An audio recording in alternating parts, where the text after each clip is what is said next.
Hi, I'm Betty Ming Liu, and I have an essay in this wonderful new book that I'm going to read to you right now. The title of my essay is Teeth, and dealing with teeth was the way I got to be who I am today.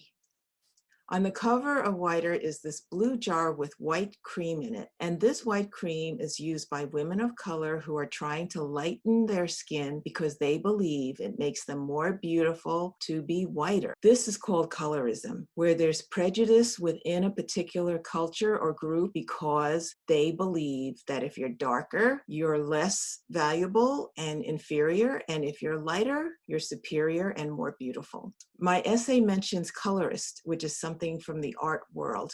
People who are colorists love playing with color and know how to use it. This is where the story begins. Teeth by Betty Ming Liu. She was a little Chinese girl with a bowl cut. The chin-length hair and straight bangs look like a shiny black helmet.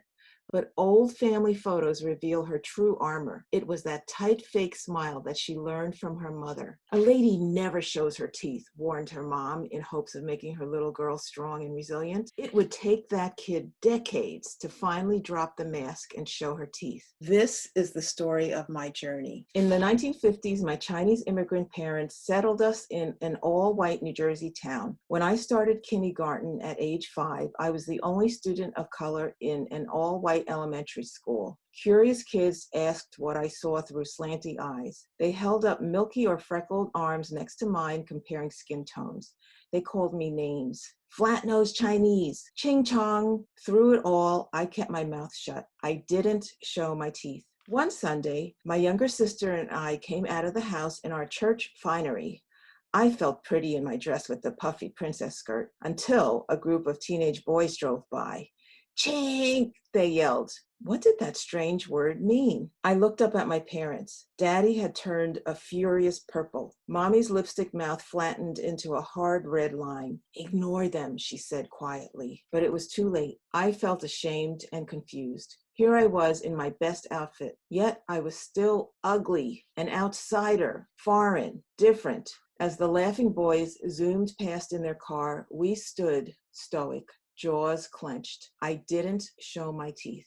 Soon after that, we moved across the Hudson River to join relatives in Manhattan's Chinatown. Our people, my father grinned. Clearly, he finally felt safe. But at age 9, I was thrown into culture shock. We had gone from total whiteness to Chinese New Yorkers everywhere. This is when my life got really ugly. After school, the family women fussed over me and my sister. They fed us fresh custard tarts and warm roast pork buns. While we snacked, they eyeballed us up and down. They praised my sister for being pale and slim. Even though they adored me too, I was sturdy, four-eyed, pimply, and relatively swarthy. My looks led to endless chastising. You look so dark. Look how big your wrists. How much you weigh now? Instead of reacting, I kept eating, chewing with my mouth closed, of course. They never saw my teeth. Sometimes I'd look away and stare at the calendar on their kitchen wall. Every month featured another gorgeous Hong Kong starlet. I got the message. Attractive meant ivory complexion, oval face, double eyelids, and some sort of nose bridge. Unlike me, these hotties showed off pearly teeth. Why couldn't I do that too? At 21, I finally discovered my teeth. A cute guy at work asked me out. He was black. In those days, interracial love was so taboo that Chinatown parents disowned daughters who dated white guys. Getting involved with a black man was unthinkable. My mother assured our horrified relatives that this boyfriend was not that dark because he was actually a Native American. Then she thanked God that 2 years earlier, a fatal heart attack had already taken my dad. If he was alive, you would have killed him, she told me. I shrugged. Who cares what my people thought? I was too busy losing my virginity, falling in love, and enjoying a sudden, unexpected change in status. I went from too dark among Asians to light-skinned in Black culture. What a boost to my broken self-esteem. Finally, it seemed I could be beautiful. We were a Black Asian couple in the 80s, long before anyone used the word Blasian. While we had good friends of all colors, our marriage also led to crap from haters on every side: whites, blacks, Asians. I was also among the first wave of Asian American journalists breaking into the white media and facing career discrimination battles of my own. With so much going on, I had to step up and speak up. I started baring my teeth. Then, in 1995, my husband and I were blessed with a beautiful baby girl. Our brown daughter had curly, frizzy hair, full lips, and expressive espresso eyes. Her arrival transformed me. As her mommy, I was ready to fight anyone and anything to keep her safe. This is when my teeth came out for good. But there was one problem. I wanted her to be a happy female human, a 3-word description beyond my personal experience. I wondered, who would be her people? How would she know that she is strong and beautiful? As I obsessed, time kept moving. Soon, a version of history repeated itself. When I was 5, my parents marched me off to a white school armed with helmet hair, never showing my teeth. Now my husband and I were arguing about living in an upscale Manila suburb. I worried. If classmates played with her puffy hair or pulled her braids, would she fake smile? Would she never show her teeth? One argument led to another. Just before our daughter turned 5, we split up. I moved to a town closer to New York City that was still mostly white. We stood out as Asian mom with the mixed kid. And yes, kids noticed that she was different. They said things. They touched her hair. My heart broke. For the first time, I genuinely understood my own mother's fear. She felt my survival depended on hiding my teeth. Don't say anything. Deny difficult feelings. But unlike her, I wanted to mother without smothering. So to save my child, I had to reinvent myself and save me first.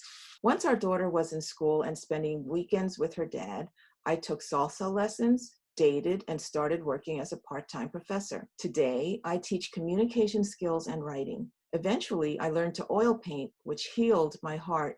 Handling rich, saturated colors even seemed familiar. After all, I was already an expert on color, wasn't I? Wherever I turned, I have been judged by the color of my skin. How light, how dark. No wonder I judged myself. And unfortunately, my baby girl was just like me. The two of us would walk into any store, restaurant, or play space, instantly self-aware. Without even thinking about it, we compared ourselves to others in nuances of complexion, hair texture, and facial features. But painting changed me into a colorist. I took a color theory art class where we mixed the primary pigments of red, blue, and yellow into subtle shades, hues, and tints. The results were unpredictable and exciting. I realized this is how our complexions should be celebrated too. When it comes to color, anything can happen. Some days I'll stare at the mud mess on my canvas and want to give up. Then I'll take a few breaths and carry on. The same goes for dealing with color on the human canvas.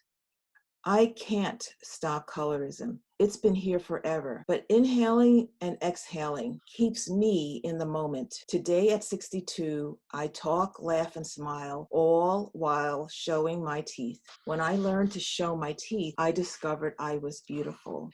These are the new lessons I've tried to pass on to my daughter. She's in her 20s now. My late brave mom is still part of our spiritual circle. She loved us. We honor her struggle as a woman, as a mother and a grandmother, and as an immigrant. But we have gone on to recognize our worth in a world that devalues dark skin. And my daughter is beautiful because she knows how to show her teeth.